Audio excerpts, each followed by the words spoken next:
Hello bro, ഞാൻ എങ്ങനെ എത്തിയ? Hello bro.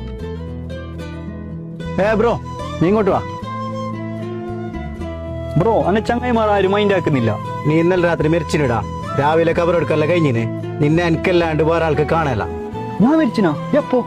നിന്നോട് എത്ര പ്രാവശ്യം പറഞ്ഞില്ലടാ ഈ കഞ്ചാവ് MDM എല്ലാം നിർത്താന്. ഇപ്പൊ ഇന്റെ ഉമ്മാക്ക് ഉപ്പാക്ക് ആരുണ്ട്? എല്ലാവരും പറയുന്ന പോലെ കേട്ടിനെങ്കിൽ ഞാൻ ഇപ്പൊ ജീവനോട് ഉണ്ടാട്ടീന്. ഇനി എന്റെ ഉപ്പാക്കുമ്മ കാര്യമുണ്ട്. ഇങ്ങോട്ട് വാ. നീ മരിച്ചിട്ടൊന്നുമില്ല. നിനക്ക് മരിച്ചെങ്കിൽ എങ്ങനെയെന്ന് ഞങ്ങൾ എല്ലാവരും കൂടിയിട്ട് പ്ലാൻ ആക്കി കാണിച്ചു തന്നെ. ഉപ്പ ഉമ്മ ജീവിക്കുന്ന തന്നെ മക്കൾക്ക് വേണ്ടിയിട്ട്. നിങ്ങൾ ഇങ്ങനെ ലഹരിന്റെ അടിമയായെങ്കിൽ ഉപ്പ ഉമ്മക്ക് ആരുണ്ട്? ഇനി ഞാൻ ലഹരി വസ്തുക്കളൊന്നും യൂസ് ആക്കല. ഇതെനിക്കൊരു പാടായി. ഇനി ഞാൻ എന്റെ ഉപ്പാക്കുമ്മാക്ക് വേണ്ടിയിട്ട് ഞാൻ ജീവിക്കും.